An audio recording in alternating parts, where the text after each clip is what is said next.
नमस्कार, बहुत स्वागत है आप सभी का स्वदेश न्यूज में। आपके साथ मैं अक्षय विद्वा। 45 बरस की हुई बीजेपी, जी हां, देश की सबसे बड़ी पार्टी और विश्व की सबसे बड़ी पार्टी बीजेपी 6 अप्रैल 1980 की स्थापना के बाद अब 45 बरस की हो चुकी है। 6 अप्रैल 1980 का दिन था, दिल्ली का कोटला मैदान, जहां पर एक कार्यकर्ता अधिवेशन बुलाया गया, जिसमें कि सर्वसम्मति से अध्यक्ष चुने गए श्री अटल बिहारी वाजपेयी। स्वर्गीय वाजपेयी जी ने जो कोशिश की, जो सपना देखा, वो सपना आज साकार हो चुका है। विश्व की सबसे बड़ी पार्टी के रूप में बीजेपी स्थापित हो चुकी है। लेकिन कैसी रही बीजेपी की जनसंघ से लेकर भाजपा तक की यात्रा मध्य प्रदेश में? मध्य प्रदेश के उन युग पुरुषों की यात्रा पर आइए हमारी इस खास पेशकश में एक नजर डालते हैं। नमस्कार, बहुत स्वागत है आप सभी का। आपके साथ में अक्षय विद्वा। आप देख रहे हैं स्वदेश न्यूज। और मध्य प्रदेश में बीजेपी के संगठन को खड़ा करने में एक अभूतपूर्व और अमूल्य योगदान स्वर्गीय श्री कैलाश सारंग जी का भी रहा है।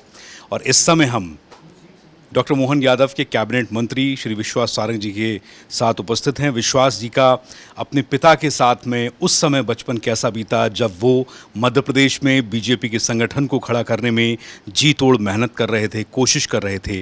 तो आइए उनके अनुभव जानते हैं। आपका बचपन बीता पिता के साथ? देखिए, जब जनसंघ की बात थी, जब तो मैं पैदा भी नहीं हुआ था, तो उस समय से मेरे पिताजी ने जनसंघ के विस्तार के लिए पूरी शिद्दत के साथ काम किया।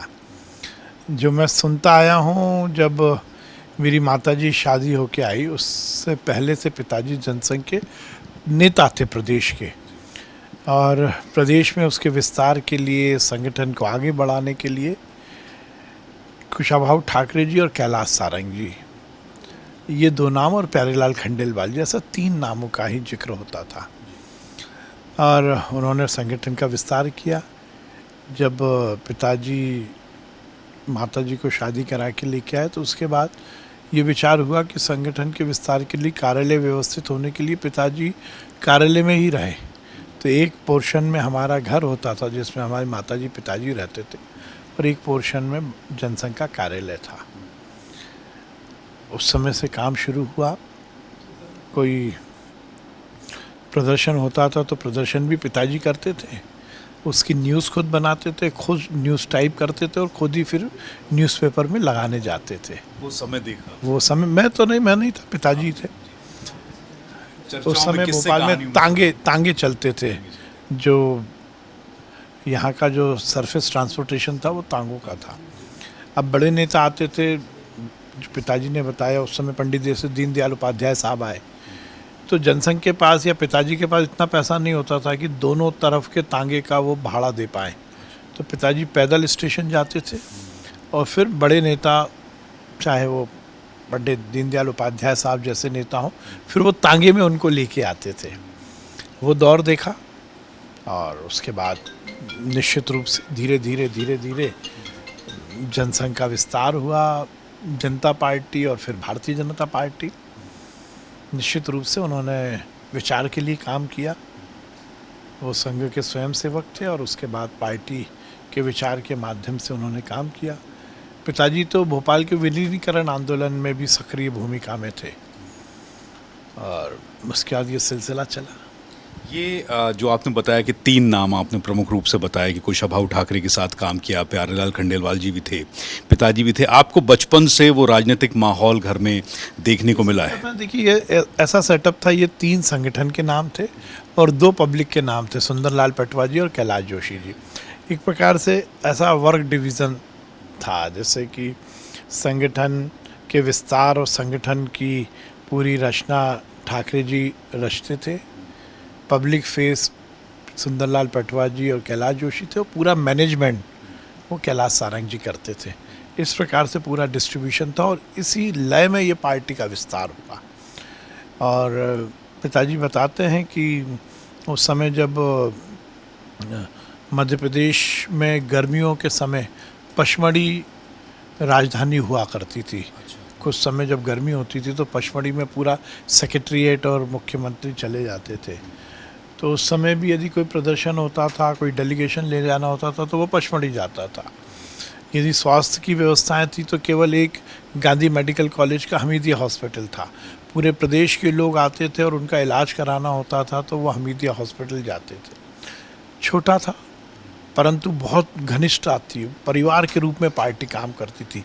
मेरी माताजी को पिताजी रिक्वेस्ट करते थे, जैसे बाहर के कोई कार्यकर्ता आ जाए तो मेरी माताजी फिर भोजन बना के सबको खिलाती थी। जब मेरी माताजी शादी होके आई तो हमारे नाना जी ने एक सिन्नी का फ़ैन उन्हें दिया था, एक जो टेबल फैन होता है, सिन्नी फैन। उस समय जनसंघ कार्यालय में और कोई पंखा नहीं था। ठाकरे जी आते थे तो माताजी बताती थी, पिताजी बोलते थे ठाकरे जी आए तो वो उनके कमरे में वो सिन्नी का फ़ैन लगा देते थे। जब ठाकरे जी चले जाते थे तो अपने कमरे में लगा। इतनी आत्मीयताएं उस टाइम हुआ। इस आत्मीयताएं थी, देखिए परिवार के रूप में काम करती थी। पार्टी में संसाधन बहुत ज़्यादा नहीं थे पर घनिष्ठता बहुत थी, परिवार भाव। कोषाध्यक्ष भी रहे आपके। लंबे समय से कोषाध्यक्ष रहे, वो पार्टी के महामंत्री, उपाध्यक्ष, सभी पदों पर रहे। उन्होंने पार्टी को रचा, पार्टी को आगे बढ़ाने में बड़ा योगदान दिया। तो बड़े बड़े लीडर्स का मतलब जो फाउंडर मेंबर्स थे, चाहे दिल्ली के रहे हों चाहे मध्य प्रदेश के रहे हों, आपने बचपन से घर में आना जाना। हाँ देखिए, हम जैसे बहुत बड़े ने जो पहले थे, जैसे पंडित दीनदयाल उपाध्याय साहब वगैरह जब घर आते थे, जब तो मैं था नहीं, पर उसके बाद अटल जी, राजमाता साहब सिंधिया। अब राजमाता सिंधिया जी मेरे पिताजी को बेटा ही मानती थी, वो महारानी थी, राज दरबार की सबसे बड़ी अम्मा महाराज थी। पर भोपाल आती थी तो मेरे घर पर, हमारा बहुत छोटा सा घर था, वहाँ आके भोजन करती थी। तो मुझे याद है अभी भी अम्मा महाराज का वो वात्सल्य रूप, वो उनका प्यार, वो उनका एक प्रकार से माँ के रूप में व्यवहार। तो मुझे याद है हमारे किचन के पास में एक कमरा था, वहाँ पर एक छोटा सा दीवान था। उस समय डाइनिंग टेबल वगैरह नहीं होती थी, तो माताजी उसी दीवान पर उनको एक छोटी सी टेबल लगाती थी। मुझे आज भी वो दृश्य याद है। और अम्मा महाराज उसमें बैठकर इतने, वो तो कितनी बड़ी थी, उनके साथ बड़े बड़े रसोई बनाने वाले लोग चलते थे, उनके एडीसी चलते थे, पर वो घर पे आके भोजन करती थी और वो बड़े प्यार से भोजन करके फिर वो टेबल हटा दी जाती थी और अम्मा महाराज वहीं पर विश्राम कर लेती थी। पिताजी बताते हैं जब जनसंघ चुनाव लड़ना शुरू करती थी तो उस समय कैंडिडेट नहीं मिलते थे, एक एक व्यक्ति को चुना जाता था। फिर साधन संसाधन नहीं थे। दूसरे या तीसरे चुनाव में जब जनसंघ ने चुनाव लड़ा, उस समय ये निश्चित किया कि हम हर जनसंघ के कैंडिडेट को एक गाड़ी देंगे किराए की, जिसमें, क्योंकि उस समय के चुनाव 2-2, 3-3 महीने के होते थे, तो पार्टी की ओर से क्या हम मदद करें, पार्टी के पास कोई पैसा नहीं होता था, तो गाड़ी किराए पे दी जाएगी। अब गाड़ी 320 गाड़ियाँ लेनी है तो वो कहाँ से आएंगी? तो पिताजी ने पता किया तो बुधवारे में एक शरीफ भाई मछली वाले हुआ करते थे। पता लगा कि शरीफ भाई मछली वाले जो हैं वो गाड़ी अरेंज कर सकते हैं किराए की। पिताजी ने उनको बुलाया, ठाकरे जी और पिताजी ने उनसे बात की कि हम लोगों को 320 किराए की जीप चाहिए, जीप चलती थी, तो वो आप मुहैया करा सकते हैं तो कराइए। तो उन्होंने कहा ठीक है, हम कराएंगे। अब धीरे धीरे, क्योंकि 3 महीने चुनाव होते थे, उन्होंने कभी 50, कभी 30, कभी ऐसी गाड़ियाँ करके 15, 20, 25 दिन 320 गाड़ियाँ पार्टी को मुहैया कराई। और देखिए क्या विचार थे, क्या संबंध थे। शरीफ भाई मछली वाले उन 1 महीने पिताजी से रोज़ मिलते रहे, बातचीत करते रहे, जनसंघ को समझा, जनसंघ की राष्ट्रीय विचारधारा को समझा। और शरीफ भाई क्योंकि स्वयं अपने आप में बहुत पैसे वाले व्यक्ति थे, चुनाव आते आते उन्होंने वो 320 गाड़ियों का किराया नहीं लिया। उन्होंने कहा नहीं, ये तो भारतीय जनसंघ की तरफ के लिए मेरी तरफ से ये किराया पूरा। और उस समय से वो शरीफ भाई मछली वाले पार्टी से जुड़े, ठाकरे जी से जुड़े, पिताजी से। तो ये दौर था उस समय। ठाकरे जी के गोदी में हम लोग पले, मेरी बहन, मेरे बड़े भाई, मेरी बड़ी बहन को अंतिम परम पूज्य सरसंघ चालक जी जो उस समय प्रांत प्रचारक थे, परम पूज्य सुदर्शन जी, वो वहीं पे। तो सुदर्शन जी मेरे भैया, मैं तो बहुत छोटा था, मेरे भैया और मेरी बहन के साथ बच्चों जैसा खेलते थे। ठाकरे जी के पास छोटे छोटे औजार हुआ करते थे, खिलौने खराब हो जाते थे वो खुद स्वयं ठीक करते थे। एक परिवार का माहौल था। ये सब आपको, जो आपने जैसे अम्मा महाराज जी का जिक्र किया, बड़े बड़े लीडर्स के आने का जिक्र किया, ये जो डाउन टू अर्थ होना है, ज़मीन से जुड़ा नेता होना है, ये आपकी राजनीतिक विरासत है जो आपको स्वर्गीय पिताजी से मिला। मुझे लगता मेरे को अभी नेता आप कहोगे तो जल्दबाजी हो जाएगी, मैं अभी नेता हुआ नहीं हूँ। ये तो उन लोगों को, वो लोग बड़े लोग थे, चाहे ठाकरे साहब हों, प्यारेलाल जी हों, पटवा जी हों, जोशी जी हों। मुझे याद है हमने जब शुरू में थे तो हम लोग जनसंघ कार्यालय में डाक जाती थी तो हम साथ में बैठ के टिकट लगाते थे, मुझे याद है अभी भी। तो वो एक डब्बी होती थी, उसमें फोम डाल के पानी डलता था और वो टिकट हम चिपकाते थे। फिर आम सभाएं होती थी पहले बहुत। जगन्नाथ राव जोशी बड़े लीडर थे, कर्नाटक के थे, तो उनके साथ जुड़ता था कर्नाटक केसरी। मुझे याद, मैं अनाउंस करता था कि आज शाम को 7 बजे 4 बत्ती चौराहे पर जलसाए आम, उस समय ऐसे ही शब्द चलते थे। आम विशाल आम सभा, कर्नाटक केसरी जगन्नाथ राव जोशी 4 बत्ती चौराहे पर संबोधित करेंगे, देश के गौरव अटल बिहारी वाजपेयी जी संबोधित करेंगे। तो ये सब दौर थे। अटल बिहारी वाजपेयी जी आते थे तो सब कुछ करके पिताजी के साथ फिल्म देखने भी जाते थे, मुझे वो भी याद है। बहुत बहुत शुक्रिया स्वदेश न्यूज़ को आपका कीमती समय देने के लिए। तो आपने सुना खेल एवं युवा कल्याण मंत्री मोहन कैबिनेट के विश्वास सारंग जी को, जिन्होंने जो अपने पिता के अनुभव के बारे में, कार्यक्षेत्र के बारे में और कैसे बीजेपी को मध्य प्रदेश में खड़ा किया गया, इसके बारे में जो चर्चाएं सुनाई, लगा जैसे आप एक दूसरे युग में चले गए हैं, एक कहानी की तरह हम सब उसको सुनते चले गए। लेकिन ये बिल्कुल यथार्थ है कि मध्य प्रदेश में चाहे कुशाभाऊ ठाकरे हों या फिर खंडेलवाल जी हों या फिर स्वर्गीय श्री कैलाश सारंग जी हों, इनके मध्य प्रदेश में बीजेपी के भाजपा के उद्गम और किस तरह से पार्टी को यहाँ खड़ा किया गया, इस योगदान को पीढ़ियां नहीं भूल पाएंगी। के साथ में अक्षय बिदुआ, आप देख रहे हैं स्वदेश न्यूज़। 6 अप्रैल 1980 को दिल्ली के कोटला मैदान से एक कार्यकर्ता अधिवेशन से जन्म हुआ बीजेपी का।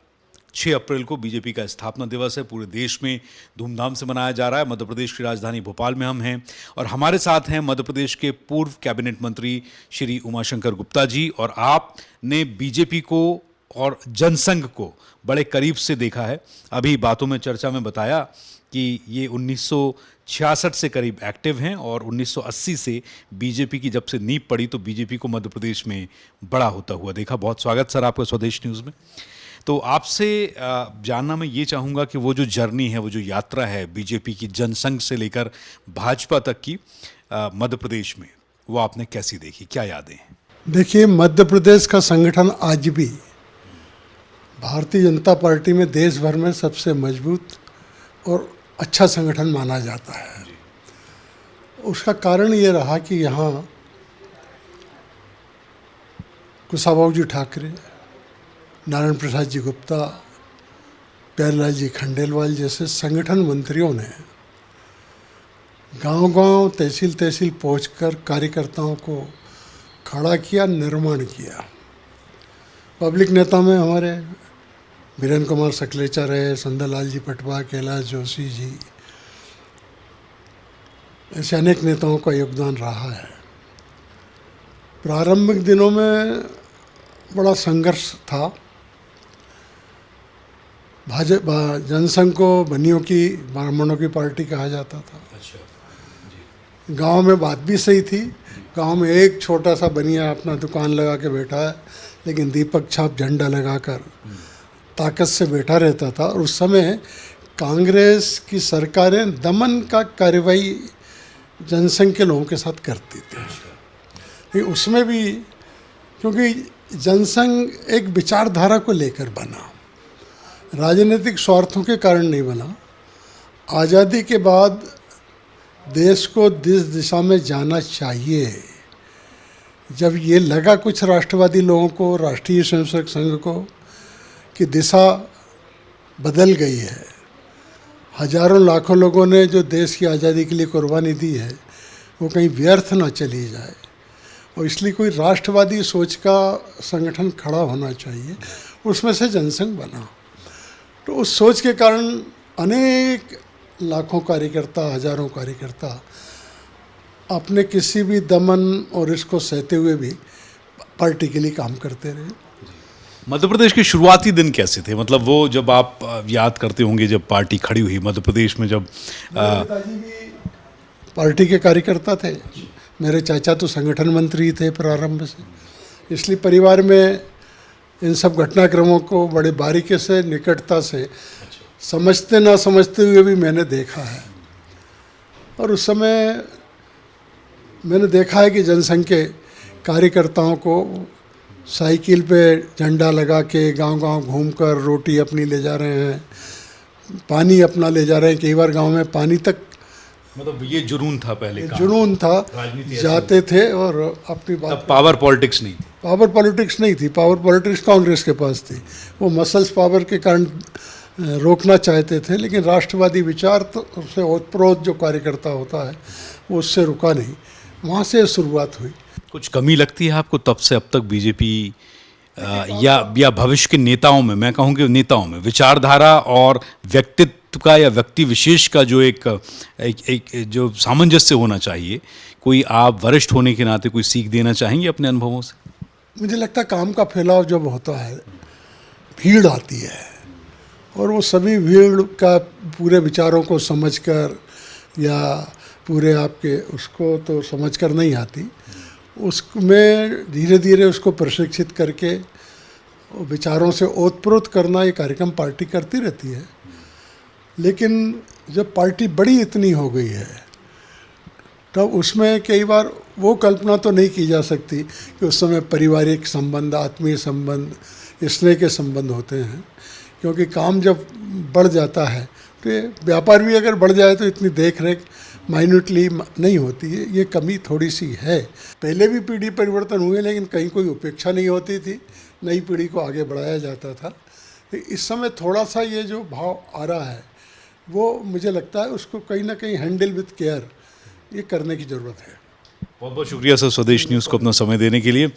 तो ये जो बीजेपी के जनसंघ के उस समय के नींव के पत्थर आप जिन्हें कह सकते हैं, उन नेताओं में से, उन जनप्रतिनिधियों में से एक श्री उमाशंकर गुप्ता जी हमारे साथ, आपने उन्हें सुना और उस समय की ये चर्चाएं कि कैसे बीजेपी जनसंघ में परिवर्तित हुई, जनसंघ बीजेपी में परिवर्तित हुआ और आज बीजेपी विश्व की सबसे बड़ी पार्टी बन चुकी है। ये पूरी यात्रा और उस समय की वृत्तांत अगर आप सुने तो ये किस्से कहानियों की तरह लगते हैं, कल्पनाओं से परे लगते हैं, लेकिन ये इन्हीं जनप्रतिनिधियों की मेहनत है जिसके दम पर बीजेपी आज विश्व की सबसे बड़ी पार्टी के तौर पर बनकर स्थापित हो चुकी है। आपके साथ मैं अक्षय बिदुआ, आप देख रहे हैं स्वदेश न्यूज़।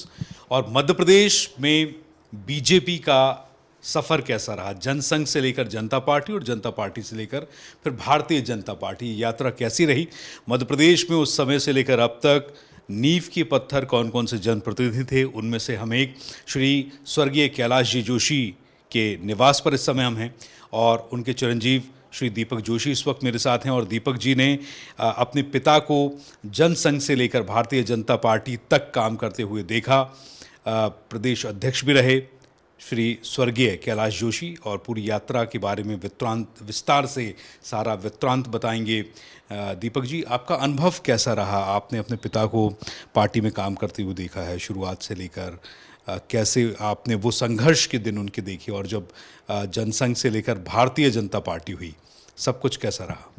देखिए, भारतीय जनता पार्टी जब बनी तो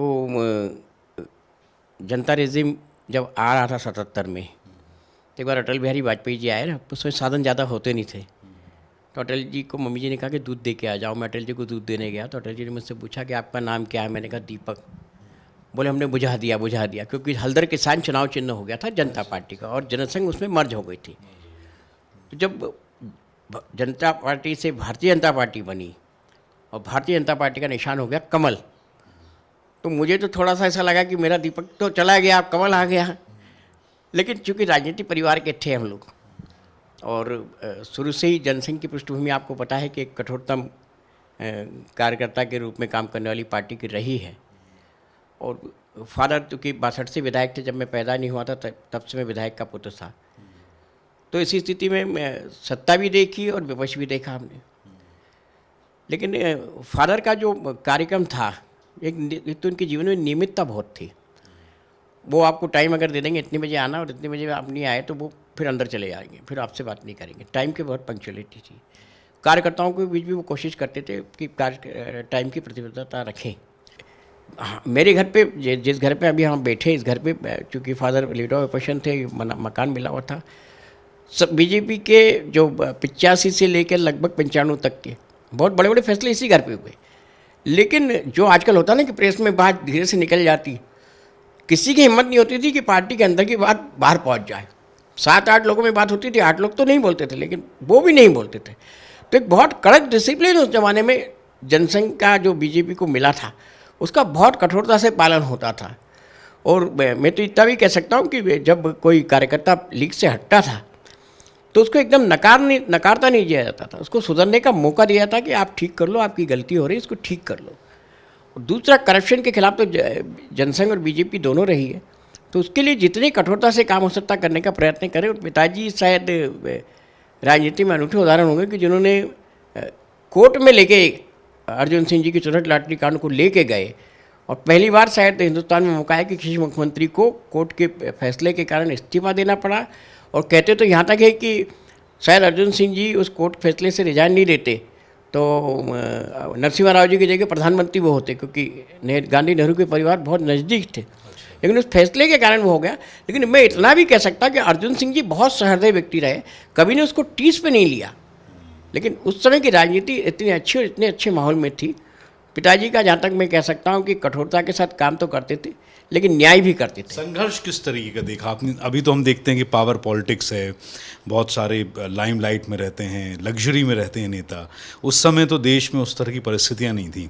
हमने गुलामी का दंश झेला था, एक नया कायाकल्प हो रहा था देश का, राष्ट्र का। तो संघर्ष कैसा था नेताओं का?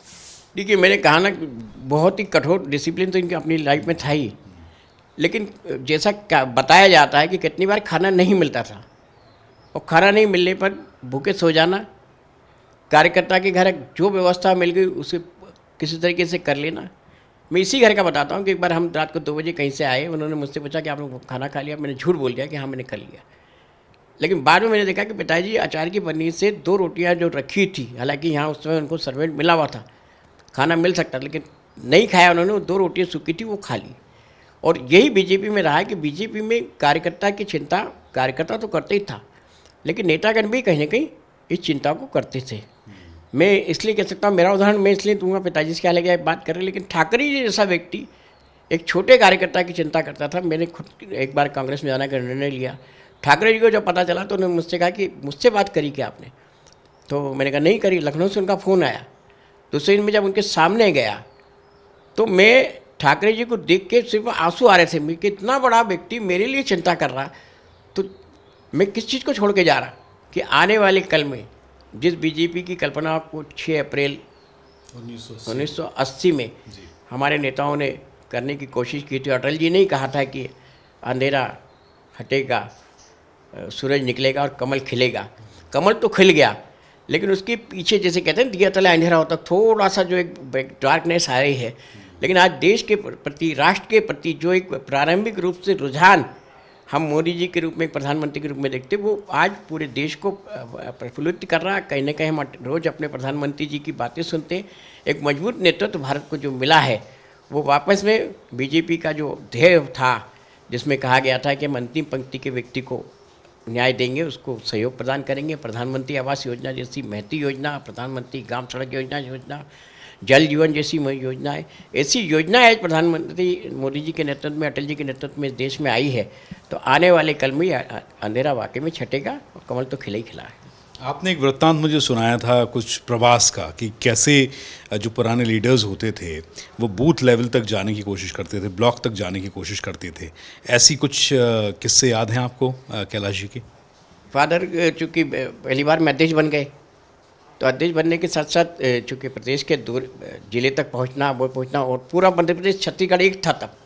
और बस्तर के बारे में कहा था कि पूरा बस्तर क्षेत्रफल में इतना बड़ा है जितना बड़ा केरल है हमारे यहाँ। तो उस मध्य प्रदेश के दौरे करना, तो हमारे घर पे पता चलता था कि फादर जाने वाले हैं, तो 5-7 जोड़ी कपड़े उनके प्रेस हो जाते थे। धोतियाँ तो 4 होती थी, क्योंकि धोती गिली होकर जल्दी सूख भी जाती थी, वो रख लेते थे। एक बैग उनका तैयार हो जाता था, अब उसमें सिर्फ पीने के पानी के लिए एक गिलास और वो, और बाकी कार्यकर्ता के भरोसे उनके जो चालू हो जाता। लेकिन 105-110 दिन का दौरा, और वो कह जाते थे कि भाई 3 महीने बाद आऊँगा, तो राशन पानी क्या लेना ले लो 3 महीने का, बाद में कोई भरोसा नहीं कि कब लोग तो आगे बढ़ जाएगा। तो 100-125 दिन के दौरे वो लोग करते थे, मध्य प्रदेश हो, महाकाशल हो या फिर छत्तीसगढ़ हो।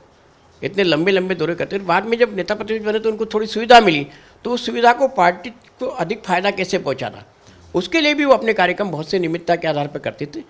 और उस दौरों के आधार पर ही आज कह सकते कि इन लोग नेताओं की जो वो थी नींव, उससे आज बीजेपी खड़ी हुई है। बहुत बहुत शुक्रिया आपका स्वदेश न्यूज़ से बात करने के लिए। तो आपने सुना स्वर्गीय श्री कैलाश जी जोशी के चिरंजीव श्री दीपक जोशी को, जिन्होंने बताया कि जनसंघ से लेकर यानी कि दिए से लेकर हल और फिर कमल तक का पूरा सफ़र मध्य प्रदेश में बीजेपी का कैसा रहा। 6 अप्रैल 1980 को खड़ी हुई ये पार्टी आज मध्य प्रदेश ही नहीं बल्कि भारत के ज़्यादातर राज्यों में अपने परचम फहरा रही है। स्वदेश न्यूज़ के लिए भोपाल से अपने सीनियर कैमरा पर्सन संजीव लट्टू के साथ मैं अक्षय विदुआ, भोपाल। और अपडेट्स के लिए लाइक, फॉलो, शेयर जरूर करें। साथ ही YouTube पर बेल आइकन दबाना ना भूलें और विजिट करें हमारी वेबसाइट swedeshlive.com पर।